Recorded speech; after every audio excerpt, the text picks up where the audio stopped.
There are some very interesting signals here for Newtek business services. So first off, read this disclaimer carefully and do your good deed of the day by liking and subscribing. So we will go to one of the megatrends that was huge, last year due to the whole work from home situation. And that is the theme called virtual workplace. 66% from the low and minus 24% on average from the 52-week high. But we had huge gains in this theme not that far back. So it goes to show you how it's very important to be aware of the rotations in the market.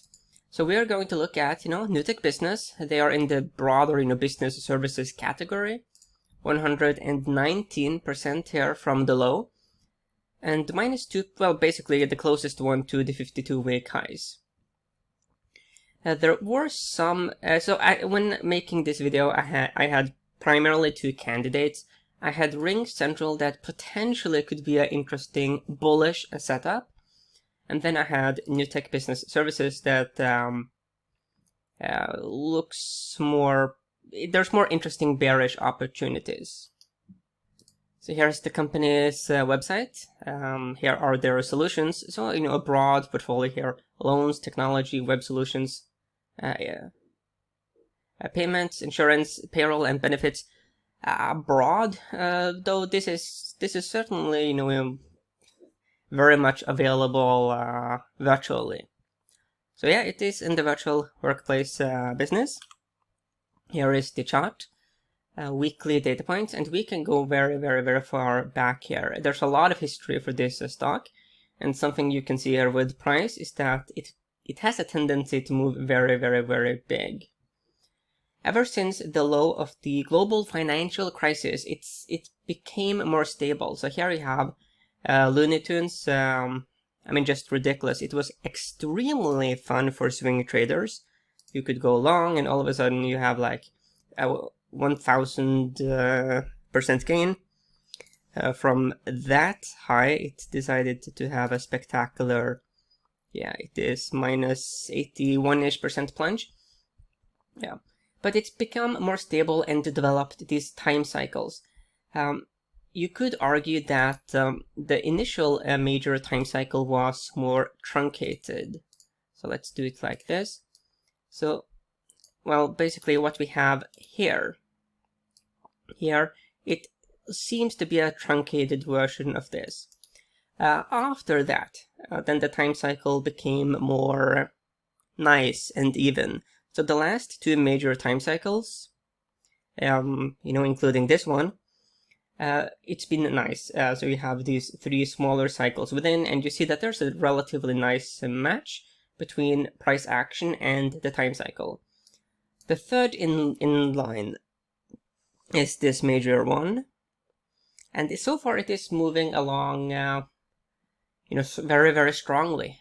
We do not see the same kind of pattern that we saw in the previous two time cycles, major time cycles. There is, however, the risk that, similarly to how we could argue that this price action was a truncated version of this, you have these two that are very nice. There is a risk that this price action here could be a truncated version of this. Hence, we might be on a different place in regards to the time cycles than one would assume based on just looking at the projection. The current small time cycle here, it projects, however, a weakness heading towards the 23rd of August, and that and the peak of this time cycle, that is more towards heading towards the spring of 2022. Let's remove here the time cycles. So the seasonality for Newtek is that June and July, when you look here at the average loss, minus 2% and minus 3% for July. So the coming months tend to be weak for Newtek. They are the ones where you have a sizable loss, usually, and it is has a low, well, one of the lower percentages of months in which the stock closes higher than it opens. There tends to be a bigger loss on average in November, but it does close 58% of the time higher in November, so November is a bit messy. Another key thing with Newtek, that is the current RSI level. So this is the weekly RSI.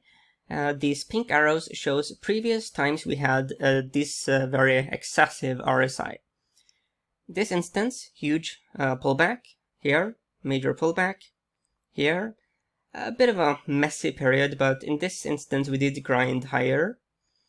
Here we did have a pullback, here total crash, here major crash, here, you know, initially you had a sharp pullback, then another rally, but then a total collapse. Hence, this RSI, obviously, given all the history we have here for Newtek, it represents very high risk for the bulls. Looking at the PPO, we do also have excessive readings here. We have been higher in the past, but the previous times we have been higher, like here and here. That high PPO marked the top before, you know, sizable corrections. Like this correction here, as an example, was minus 54-ish. that you're going to feel those kinds of pullbacks if you are, you know, stubbornly long. Here are the daily data points. PPO, this is an extremely high reading. Previous times we had this kind of high reading, like here, major pullback. Here, we did actually have a pullback. Let's see how big the pullback is. So from this level here to this low, that's minus 30%. That is very significant. Going here to Finviz, we touch the upper part of the trend line, which I'm not a huge fan of that trend line, but there's a trend line here. Looking here at analyst price targets, they suggest a minus 12% downside from the current price of the stock. That is, you know, significant. Then we have Saks.com. They have a #1 strong buy, but they have a F value score, degrowth, momentum. The dividend is pretty humongous, 6% here. So the dividend is really huge. So as far as bearish strategies goes, I mean, you also have, you know, the options market as well. But the dividend, it is so big that there's quite a few bears that simply will not have this on their radar, because it's quite common to filter away stocks. You know, for short sellers, right? They filter away stocks that have a high dividend because you don't want to deal with that as a bear. Yeah, but yeah, I think that, you know, given the history of this stock, we have seen that notwithstanding the huge current dividend, there's been some significant pullbacks in the past. So the pullback, you know, can be so significant that the dividend isn't really a huge problem.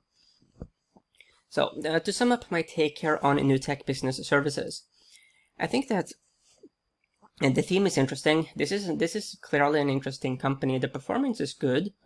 I think the problem I have with Newtek at the current level is that we have very obvious signs of that, you know, the recent move has been too excessive. You know, we have ridiculous high risk readings on the RSI, on the PPO. The time cycles also were, you know, telling us a bit of a, you know, a message of the potential of that there's a potential pullback on the horizon. The analyst price targets also bearish. Saks was a bit messy because they did see that, you know, there's not really that much value and growth. None of those scores were good, but they do have a #1 buy, which means that, you know, the earnings are pretty good. But yeah, I am a huge fan of looking for, you know, bullish opportunities, for bearish opportunities, and overall to have a more market neutral portfolio. And as far as looking for, you know, stocks to go short or use, you know, bearish option strategies, it is easier to do that. Well, I have a better experience, at least, finding those who at least could have a pullback, because finding, you know, the moment of huge corrections, that's more difficult. Finding big bear markets is more difficult, but finding the potential of a pullback, that's way more easier and more common.